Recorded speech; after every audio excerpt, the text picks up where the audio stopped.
This woman murdered her husband, then had to pretend to be a serial killer to cover her tracks.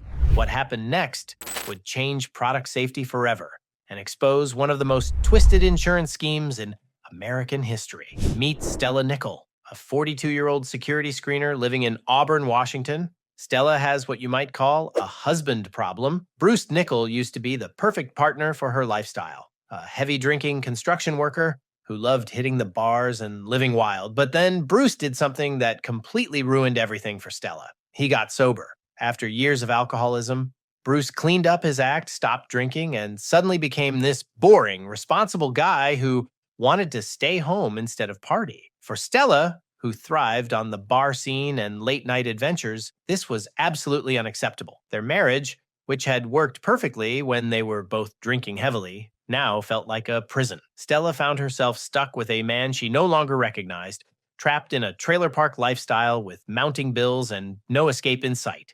She tried keeping the party going without him, even started seeing other men on the side, but it wasn't enough. The whole situation was driving her crazy, and she knew something had to change. What she decided to do about it would shock investigators and terrify the entire country. Instead of filing for divorce like a normal person, Stella came up with a plan that was both brilliant and absolutely diabolical. She was going to collect on Bruce's life insurance by making his death look like an accident. In 1985, she secretly took out a massive life insurance policy on Bruce for $176,000. But here's where it gets really twisted. If he died accidentally rather than from natural causes, she'd get an extra $100,000. She even forged his signature on the paperwork. And Bruce had no idea his wife had basically put a price on his head. But Stella had never actually murdered anyone before, so she had to figure out how to pull this off. She hit the Auburn Public Library and started doing research that would make any librarian nervous. She checked out books with titles like Human Poisoning from Native and Cultivated Plants and Deadly Harvest,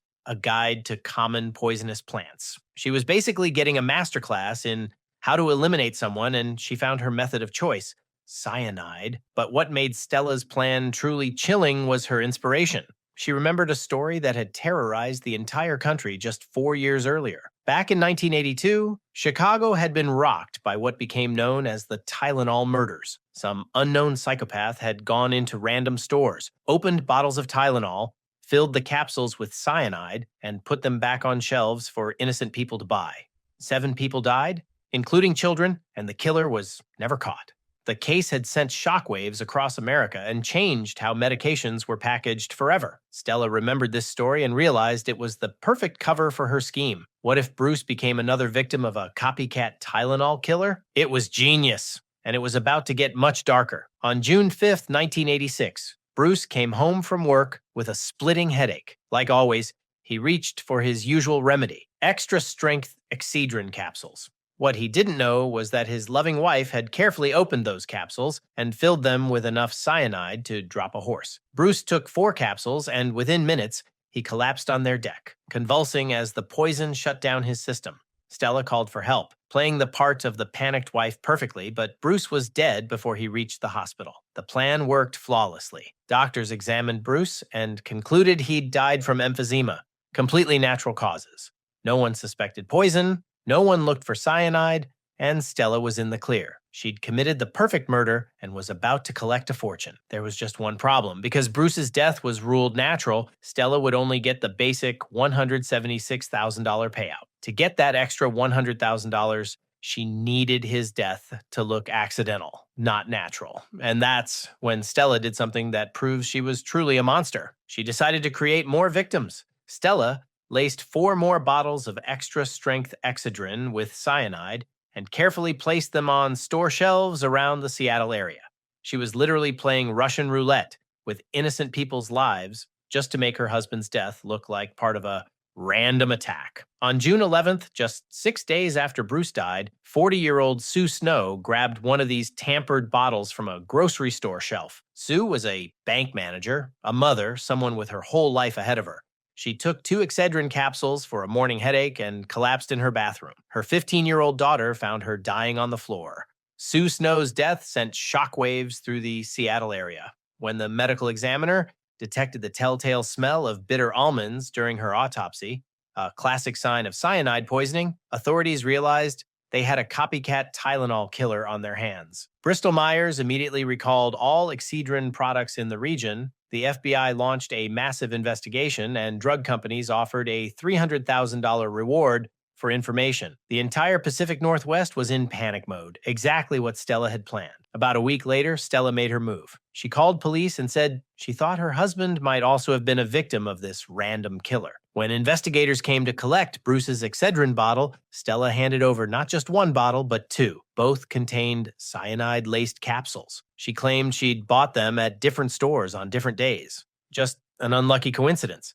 The medical examiner retested Bruce's blood, found cyanide, and changed his cause of death to accidental poisoning. Stella was now eligible for the full $276,000 payout. Plus, she filed a wrongful death lawsuit against the drug company. She was about to get paid big time. But the FBI wasn't buying Stella's incredible bad luck. Out of over 15,000 bottles tested across the entire Seattle area, only 5 contained cyanide. What were the odds that Stella Nickel just happened to have 2 of them? When they analyzed the poisoned capsules more closely, they found something that would blow the case wide open. Mixed in with the cyanide were tiny green crystals that turned out to be algae destroyer, a product used to clean fish tanks. Stella was known to be obsessed with tropical fish and had multiple aquariums at home. The evidence was mounting, but what really sealed Stella's fate came from the last person you'd expect. In January 1987, Stella's own daughter, Cynthia Hamilton, walked into the FBI and dropped a bombshell. She told agents that her mother had been talking about killing Bruce for years. According to Cynthia, Stella had tried to poison him before with foxglove, researched hiring a hitman, and even talked about what they'd do with the insurance money once Bruce was dead. The timing of Cynthia's confession was interesting, considering there was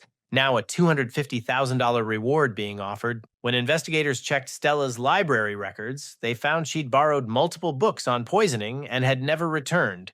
Human poisoning from native and cultivated plants. Even more damning, her fingerprints were all over encyclopedia pages about cyanide. The FBI had built an airtight case, and on December 9th, 1987, they arrested Stella Nickel. She became the first person ever charged under the Federal Anti-Tampering Act legislation that had been passed specifically because of the unsolved Chicago Tylenol murders that inspired her scheme. At her trial, Stella maintained her innocence, claiming she'd only researched poisons to protect her grandchildren from dangerous plants around their property. But the evidence was overwhelming. Cynthia's testimony about years of murder plots, the library records, the suspicious coincidence of having 2 tainted bottles, and the algae destroyer evidence painted a picture of a coldly calculating killer who had used innocent people as pawns in her deadly game. On May 9th, 1988, after 5 days of deliberation, the jury found Stella Nickel guilty on all counts.